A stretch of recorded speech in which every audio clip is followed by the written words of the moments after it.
This is the IELTS Listening Test. You will hear a number of different recordings and you will have to answer questions on what you hear. There will be time for you to read the instructions and questions, and you will have a chance to check your work. All the recordings will be played once only. The test is in 4 parts. At the end of the test, you will be given 10 minutes to transfer your answers to the answer sheet. Now turn to Part 1. Part 1. You will hear a man called David asking for information about how to place an advertisement for selling his laptop and other items. First, you'll have some time to look at questions 1 to 5.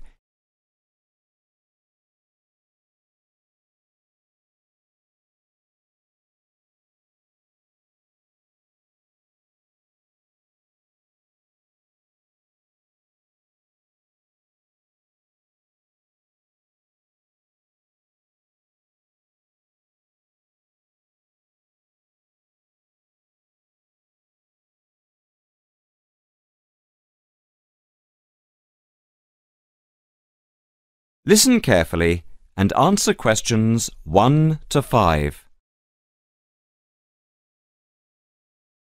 Hi, I'm Debbie. How can I help? Hi, my name's David.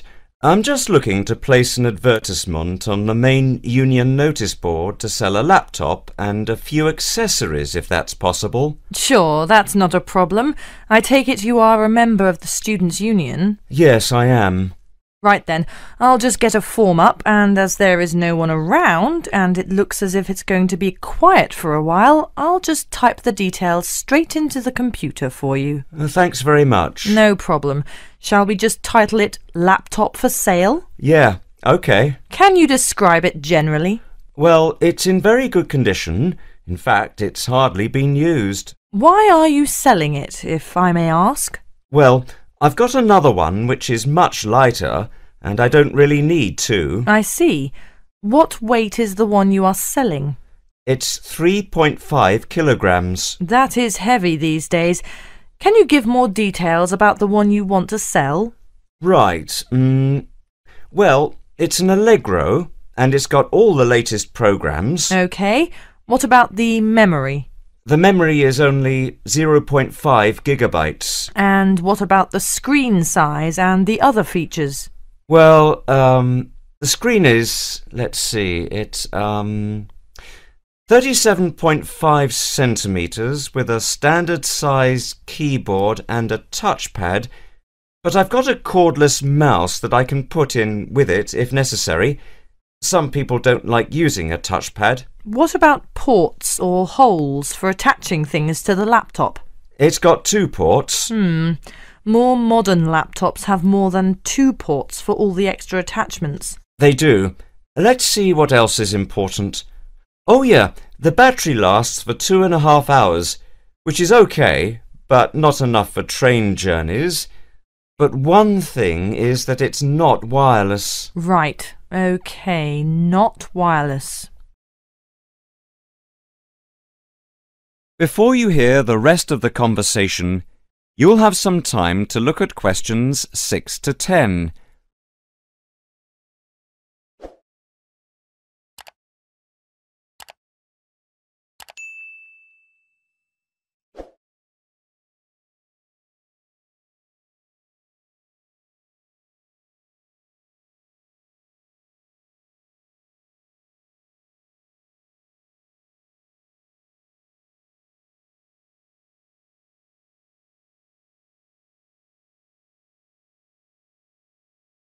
Now listen and answer questions 6 to 10.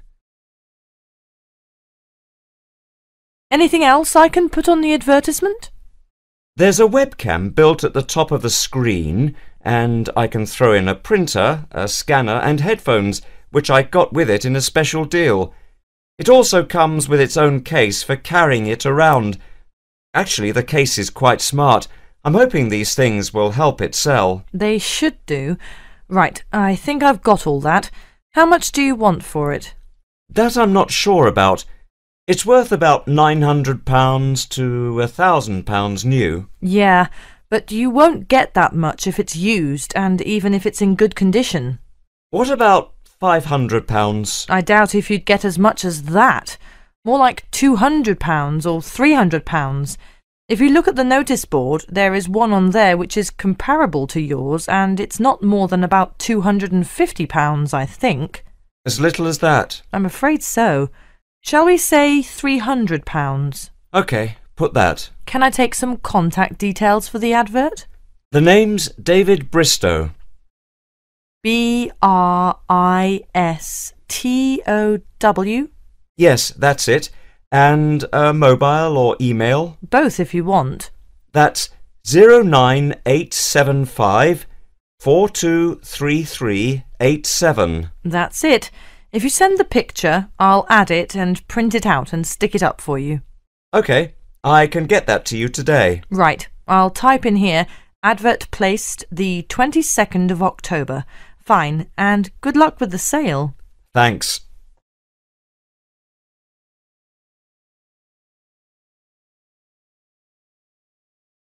That is the end of part 1. You now have 1 minute to check your answers to part 1.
Part 2. You will hear an announcement made by an official for the preparation plans for the town's 250th anniversary celebrations. First, you'll have some time to look at questions 11 to 15.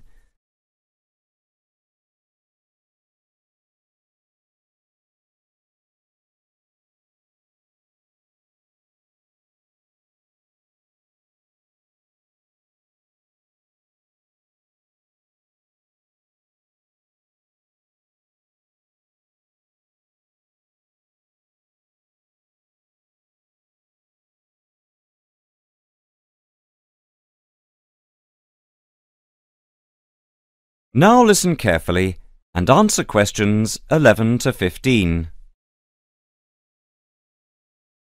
And now for the preparation plans for the town's 250th anniversary celebrations. We are going to follow the same system we had last year, but with a few changes to increase the party spirit.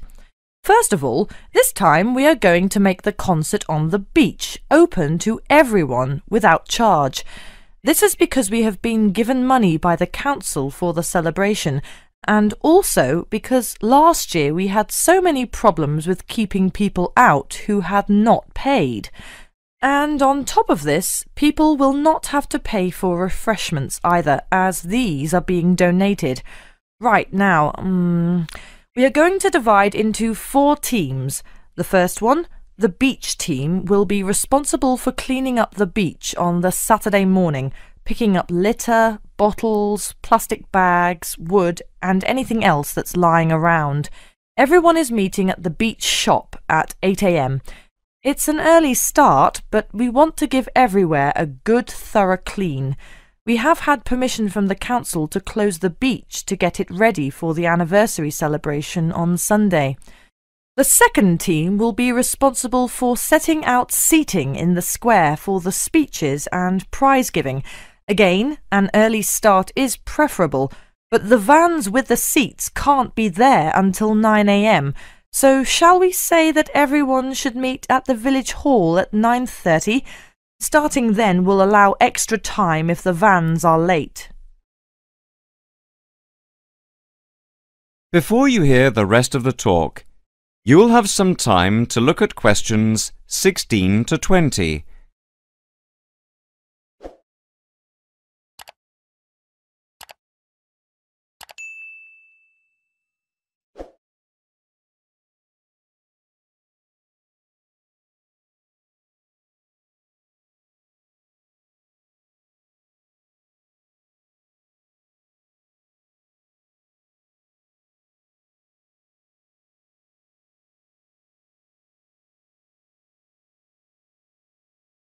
Now listen and answer questions 16 to 20. Now the third team will be the judges. For each of the various competitions we will have 3 judges. On the whole, they will have had experience of judging before. There will be a boat race, a swimming competition and the best fancy dress. A cash prize will be given to the winner in each category, and for the 2 runners-up there will be book tokens. There is a sponsored mini-marathon, and by the deadline lunchtime today we had 263 applicants with ages ranging from 15 to 60. That's 80 more than last year. Each entrant has paid a £20 registration fee to enter, and all the profits will go to the local children's hospital to help fund much-needed specialist apparatus. The fourth team consists of the wardens for the day itself. We are expecting at least 10,000 people if last year is anything to go by. The fields near the entrance to the beach can be used as car parks, and we need wardens to help make sure the actual parking is more organised than last year, which was a mess. We also need someone to be in charge of the first aid, which will be at the entrance to the beach. Finally, we need some volunteers for the clean-up. Last year we didn't do this very well, and so the council has agreed to provide large bags to collect all the recyclable material like glass and plastic, etc. But we have to deal with the rest like leftover food ourselves. We don't want to leave piles of rotten food around or dangerous bottles.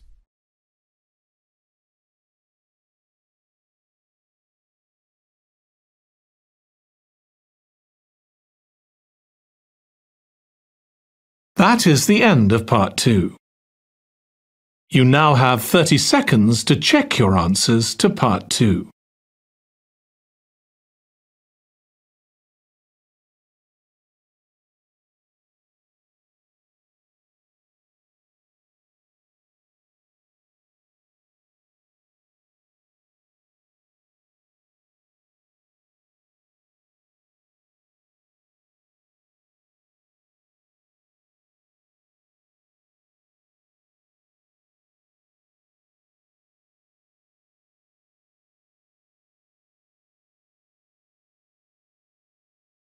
Part 3.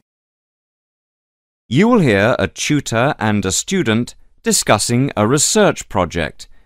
First, you'll have some time to look at questions 21 to 26.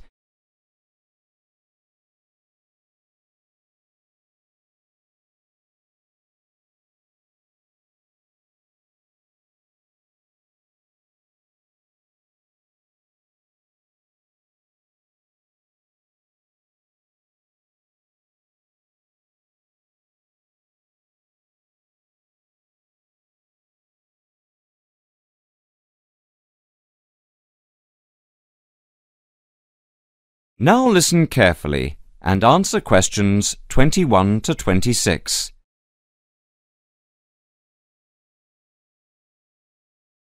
OK, is everyone ready?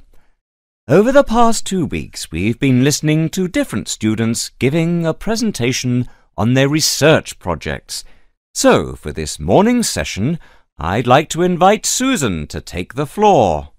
For my project, I looked at different types of study techniques and tried to ascertain what students' opinions of the different methods were. I began with lectures because, of course, they're something we're all familiar with. Now, the problem with lectures is that you have to sit and listen for quite a long time, sometimes maybe as much as 1 hour, yet people's average concentration span is only about 20 minutes. This means, of course, within the first half an hour, most people actually stop listening. Not consciously, of course, but you know what it's like. Your mind tends to, well, kind of wander. You start thinking about what you're going to have for dinner or about the party you attended last night. So I wanted to know what the most effective method of taking down all the important points was. Susan, if I may interrupt you, what's your strategy for listening to lectures? Personally, I always record the lectures. That way you can listen to the lecture again afterwards and make really good notes. In fact, I know a lot of people who use this method. Yet surprisingly, when I talked to students, they felt that it wasn't such a good method because the quality of the recording is often very poor. So quite a few preferred to listen for the main points and take notes. Some even used a form of shorthand, you know, abbreviations and symbols, that sort of thing. Although everyone agreed that the best way to approach lectures was to do the required reading beforehand. That way it makes the lecture a lot easier to understand because you already know something about the topic. Could you tell us something about how students approach their assignments? You know, essays, reports, that sort of thing? Actually, when it came to assignments, people were divided on the issue of essay plans. Some thought it was a good method of planning. Others, well, didn't think so. Generally, though, most students didn't really express much of an opinion. Brainstorming, however, was different. You know, just sitting down and thinking of as many ideas as you can. Just about everyone said it was a really good method of preparing to write an assignment, especially if they got together in groups. This, they said, was by far the best method because it helped them to really analyse the issues. Discussing ideas was the same. In fact, many respondents claimed they often got together with friends for the purpose of discussing ideas, even if they weren't preparing an assignment.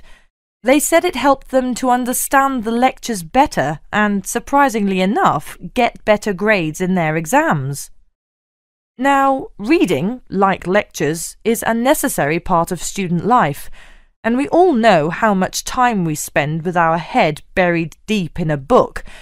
But what exactly is the best way to read? Well, I discovered that hardly anyone tries to read the whole book or even whole chapters, but skim reading came out a real favourite.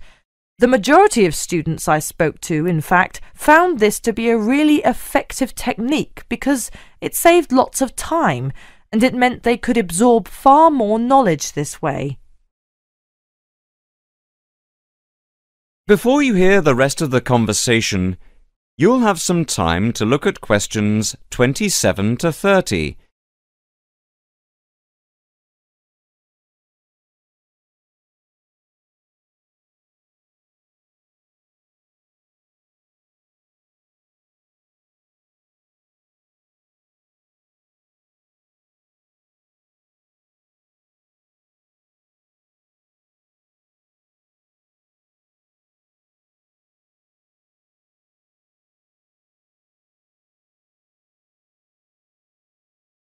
Now listen and answer questions 27 to 30. Susan, in your opinion, what do you think is the biggest problem students face at university? Time management. What I mean to say is that it's a much underestimated skill, and because it's underestimated, it's an area often neglected by students, especially young students who are used to other people planning their time for them. So I set about asking students exactly how they planned their time. Interestingly, however, nearly everyone said that time management was significant, yet few people actually used the technique. Most commented that they were too busy with their studies. When it came to studies, I found that the vast majority of students worked part-time, generally in the evening, which most respondents claimed was the best time to study because they'd been thinking about the subject all day and many ideas were fresh in their minds. In fact, they said having to work was the biggest burden they had because it meant they couldn't study in an evening and had to study on weekends instead, when they needed to relax and forget about their studies. A few of the respondents even said they got up early in the morning to study. On the whole, I found that time management is most people's biggest problem, and I feel that more should be done by the university to help students to plan their time more effectively. Sorry, Susan, but I'm going to have to ask you to start wrapping up now. We're quickly running out of time. OK, well, the final component of my research was the dreaded exams. Now, I don't know about you, but I really hate exams. But when I talked to the students, I found that some students actually liked them. They were very much in the minority, though, and most students preferred not to have them. I was, of course, interested to learn just how students prepare for their midterm and end-of-term exams, and here people were evenly divided on the issue. I found that most of the younger students preferred to cram. That is to say, they'd spend many hours just before the exam trying to learn as much as possible. Some even said they stayed up all night and never went to bed. And this was because they were too interested in their social life to pay much attention to exams during the term. Older students, however, were much more conservative. They tended to read much more widely and spend time thinking about the topic, making notes and so forth.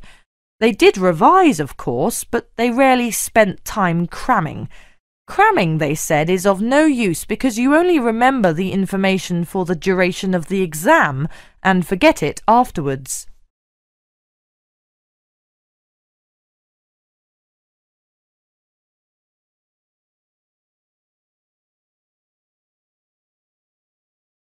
That is the end of part 3. You now have 30 seconds to check your answers to part 3.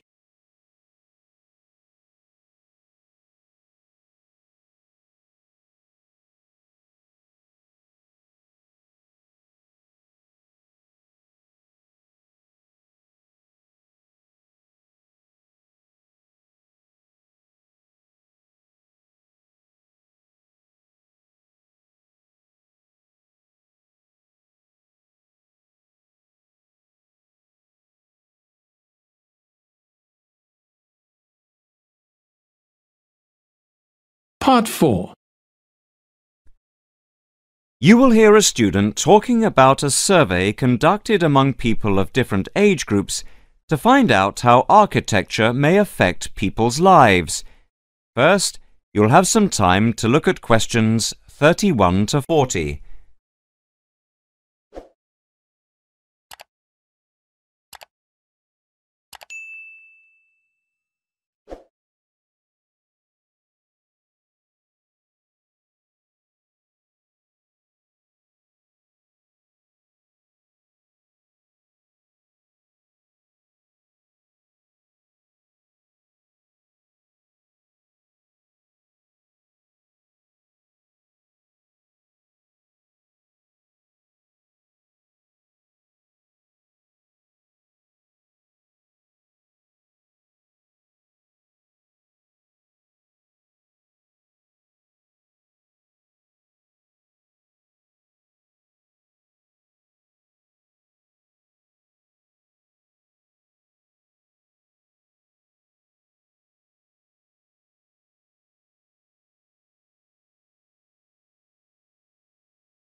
Now listen carefully and answer questions 31 to 40.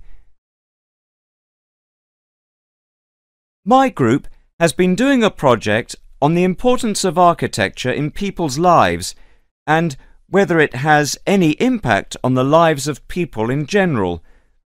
The main part I have played is in the collection of data to find out what effect, if any, various buildings have on people's mood, i.e., whether ugly buildings make people unhappy and whether beautiful buildings do the opposite. We had originally thought of starting measuring people's reactions by using a questionnaire with about 40 questions, which we were going to hand out to people, including students at the university.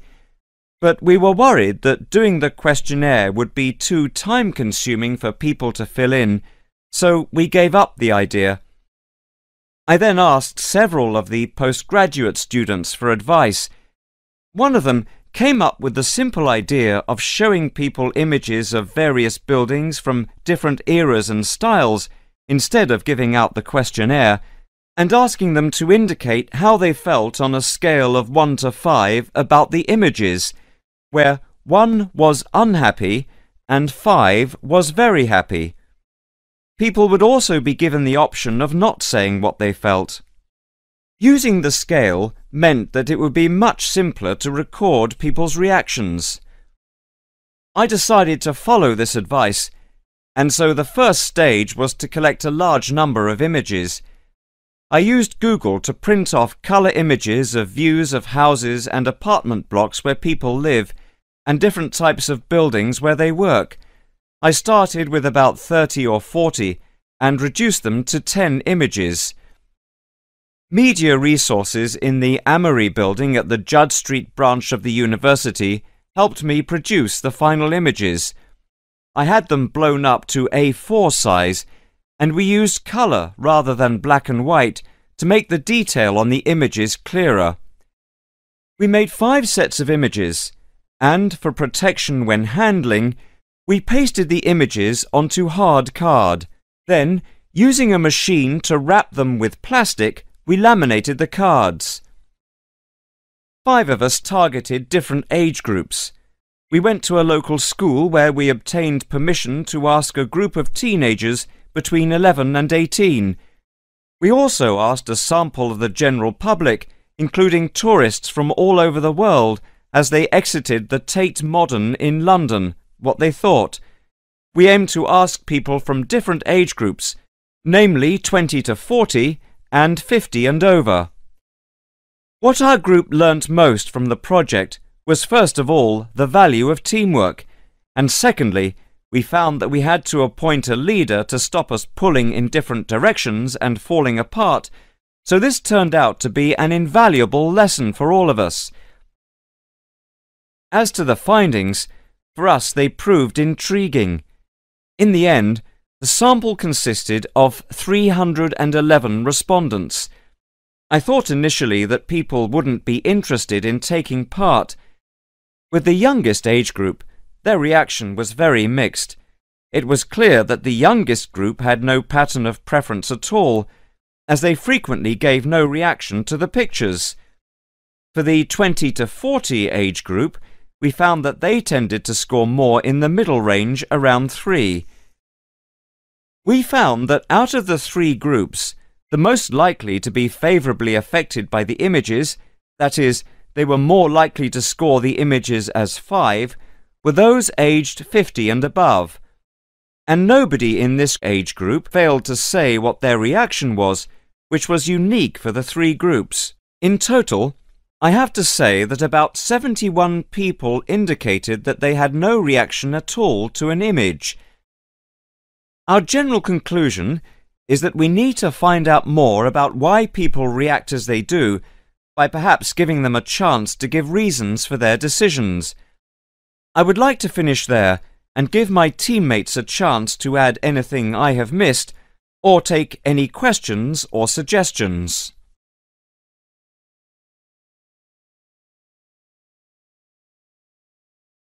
That is the end of part 4. You now have 1 minute to check your answers to part 4.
That is the end of the listening test.